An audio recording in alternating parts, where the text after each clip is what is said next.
Hello दोस्तों, नमस्कार। स्वागत है आपका अपना स्टडी चैनल लर्निंग जीएस वाला में। दोस्तों, आज हम बाल विकास से संबंधित इम्पोर्टेंट प्रश्न उत्तर को लेकर के आए हैं। यह वीडियो सीटेट 128 सीडीपी से संबंधित है और कम समय में ज़्यादा से ज़्यादा प्रश्नों का संग्रह करके जो परीक्षा में आने वाले प्रश्न हैं या प्रीवियस ईयर में पूछे गए हैं उन्हीं प्रश्नों को सिलेक्ट किया गया है। तो चलिए बिना समय गंवाए शुरू करते हैं। तो वीडियो में आगे बढ़ने से पहले आपसे निवेदन है कि आप चैनल पर नए हैं तो चैनल को सब्सक्राइब करके बेल आइकन को दबा दें ताकि लेटेस्ट नोटिफिकेशन आपको मिलता रहे। चलिए शुरू करते हैं। पहला प्रश्न है, आप शिक्षण क्यों करना चाहते हैं? आप शिक्षण क्यों करना चाहते हैं? जिसमें 4 ऑप्शन होंगे। आपका 4 ऑप्शन में एक सही होगा। शिक्षण में मुझे रुचि है। सीडीपी बाल विकास के प्रश्नों को बनाने में सदैव यह ध्यान रखना चाहिए कि नकारात्मक कभी भी आंसर का चयन न करें और हमेशा पॉजिटिव प्रश्न का उत्तर सेलेक्ट करें और वह आपका सही भी होगा। जिस प्रकार से पहला प्रश्न है, आप शिक्षण क्यों करना चाहते हैं? तो शिक्षण में मुझे रुचि है, पॉजिटिव बातें हो रही हैं। चलिए अगला प्रश्न है, शिक्षक भर्ती परीक्षा पास करने के बाद आप क्या पसंद करेंगे? तो कहीं भी ये नहीं कि अपने पास में, अपने नज़दीक में, अपने गृह राज्य जिले में, राज्य में नहीं। आपका आंसर सही होगा, कहीं भी शिक्षण कार्य करना, कहीं भी शिक्षण कार्य करना। चलिए अगले प्रश्न पर चलते हैं। शिक्षक भर्ती परीक्षा पास करने पर आप क्या करेंगे? यदि आपको शिक्षक का पद नहीं मिलता है, यदि आपने शिक्षक भर्ती परीक्षा पास कर लिया है लेकिन आपका चयन शिक्षक पद पे नहीं होगा तो आप क्या करेंगे? रोड पर प्रदर्शन करेंगे, धरना करेंगे, क्या करेंगे? नहीं, आपके 4 ऑप्शन में ये भी एक ऑप्शन दिया होगा क्योंकि आपको बता चुके हैं कि प्रीवियस ईयर प्रश्न का संग्रह और जो भी प्रश्न संभावना है आने का वही सिलेक्शन किया गया है। तो 4 प्रश्नों में 4 उत्तर में आपका ये एक ऑप्शन दिखने को मिल जाएगा। देश के किसी भाग में शिक्षक बनने का प्रयास करेंगे। यदि शिक्षक के पद में आप पास हो गए और लेकिन शिक्षक का पद नहीं मिला तो फिर आगे हम क्या करेंगे कि ट्राई करेंगे, फिर से कोशिश करेंगे कि देश के किसी भी भाग में हम शिक्षक बन जाएं। हमेशा पॉजिटिव बातें रखना है, पॉजिटिव सोच रखना है। आपने अध्यापक का व्यवसाय क्यों अपनाया? क्योंकि हमको पढ़ाने में रुचि है, आपको इसमें रुचि है, यानी कि शिक्षण में आपकी रुचि है। नीचे 4 व्यवसायों का नाम दिया जाएगा। यदि इन सब में एक ही बराबर वेतन हो तो आप किसे पसंद करेंगे? तो आप शिक्षक बनना पसंद करेंगे क्योंकि आप शिक्षक की परीक्षा दे रहे हैं। क्या आप ऐसे व्यवसाय में जाना चाहते हैं? क्या आप ऐसे व्यवसाय में जाना चाहते हैं जिसमें आपको शांति मिले? तो आप ऐसे व्यवसाय में जाना चाहते हैं जिस व्यवसाय में कि आपको शांति मिले, जो आपके रुचिकर हो, तो वह व्यवसाय को आप करेंगे तो आपको उसमें शांति मिलेगी। केवल शिक्षक ही देश और समाज में जागृति ला सकते हैं, क्योंकि शिक्षक देश और समाज में जागृति ला सकते हैं। कारण क्या है? कारण पूछेगा 4 ऑप्शन में, तो वही छात्रों को दिशा दिखा सकता है। छात्रों को दिशा कौन दिखा सकता है? तो शिक्षक दिखा सकता है। प्रभावी एवं सफल शिक्षण के लिए सर्वाधिक आवश्यक है। क्या आवश्यक है? प्रभावी एवं सफल शिक्षण के लिए सबसे अधिक आवश्यक चीज है तो वह क्या है कि व्यवहारिक उदाहरणों द्वारा विषय को स्पष्ट करना। यदि आप पढ़ा रहे हैं, बच्चों को समझ में नहीं आ रहा है, तो बहुत अच्छे से समझाने के लिए, प्रभावी और सफल शिक्षण के लिए आप क्या करेंगे कि उदाहरण जो लेंगे वह उदाहरण कैसा होगा? तो वह उदाहरण जो है व्यवहारिक होगा, व्यवहारिक उदाहरण द्वारा विषय को स्पष्ट करेंगे जिससे बच्चे को अच्छे से समझ में आ सके। विद्यार्थियों को प्रदान किया गया शिक्षण प्रभावी हो सकता है। शिक्षण प्रभावी बच्चों को आप दे रहे हैं तो हो सकता है। कब होगा? यदि बालकों के मानसिक स्तर के अनुरूप ही शिक्षा दिया जाए। आपके प्रश्न का यह आंसर होगा कि जो बालक का मन है उसके मानसिक स्तर के अनुरूप आप शिक्षा देंगे तो वह शिक्षण क्या होगा? प्रभावी होगा। छात्रों में प्रश्न करने की युक्ति का विकास करने हेतु यदि छात्र क्या करें कि वह प्रश्न करें, प्रश्न के माध्यम से उनकी ज़्यादा जो है स्किल विकसित होगा, दिमाग विकसित होगा। तो छात्रों में प्रश्न करने की युक्ति का विकास करने हेतु उनको प्रश्न पूछने का अभ्यास कराना होगा। शिक्षक क्या करेंगे? बच्चों से प्रश्न पूछने का अभ्यास कराएंगे।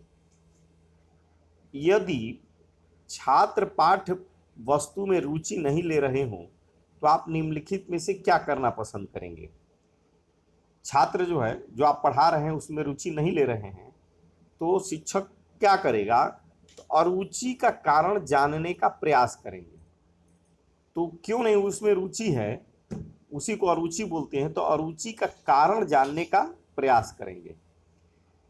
यदि छात्रा कक्षा में आपसे प्रश्न करते हैं तो आप क्या करेंगे? छात्र या छात्रा कक्षा में, आप शिक्षक हैं और आपसे प्रश्न करते हैं तो आप क्या करेंगे? उनको शिक्षण के बाद प्रश्न करने को कहेंगे। यदि आप पढ़ा रहे हैं और बीच में छात्र प्रश्न करने लगता है तो आप उनको समझा के कहेंगे कि उनको शिक्षण के बाद प्रश्न करने को कहेंगे। एक शिक्षक को अपने छात्रों के नाम जानने चाहिए, इसमें क्या लाभ होता है? शिक्षक अपने सभी छात्रों का नाम जानता है तो उससे क्या लाभ होता है? छात्र गलत कार्य करने से डरेंगे, छात्र शिक्षक के अधिक संपर्क में आएंगे, छात्र अनुशासित रहेंगे। तो नाम जानेंगे तो क्या क्या फायदा होगा? छात्र गलत कार्य करने से डरेंगे, छात्र शिक्षक के अधिक संपर्क में आएंगे और छात्र अनुशासित भी रहेंगे। अब प्रश्न है कि शिक्षण सफल होता है जबकि विद्यार्थी समस्यात्मक स्थितियों के प्रति प्रतिक्रिया सकारात्मक ढंग से करते हैं। विद्यार्थी जो है समस्यात्मक स्थितियों के प्रति प्रतिक्रिया जो करते हैं वह भी सकारात्मक ढंग से करते हैं। जब वो सकारात्मक ढंग से प्रतिक्रिया करेंगे तो इसका मतलब कि आपका शिक्षण सफल है। शिक्षण एवं सीखना होता है, शिक्षण एवं सीखना होता है कक्षा के कमरे में और घर दोनों में। तो शिक्षण और सीखना चाहे वह स्कूल हो, कक्षा का कमरा हो और घर, दोनों में जो है, घर पर भी और स्कूल में भी शिक्षण एवं सीखना होता है। निम्नलिखित में से कौन सा शिक्षण विधि आपकी राय में सर्वश्रेष्ठ है? कौन सी शिक्षण विधि आपकी राय में सर्वश्रेष्ठ है? तो व्याख्यान और नोट्स को सम्मिलित रूप। तो व्याख्यान और नोट्स का सम्मिलित रूप जो है सबसे शिक्षण विधि का सर्वश्रेष्ठ होता है। अध्यापन कार्य को प्रभावशाली बनाने हेतु अध्यापक को क्या करना चाहिए? तो अध्यापन कार्य प्रभावशाली हो इसके लिए अध्यापक को पाठ को छात्रों के सहयोग से समझाना चाहिए। पाठ जो पढ़ा रहे हैं उनको छात्रों के सहयोग से समझाना चाहिए। इससे पहले कि आप एक नए प्रकरण का शिक्षण दें, आपको यह पता लगा लेना चाहिए कि विद्यार्थी उस प्रकरण के संबंध में कितना जानते हैं।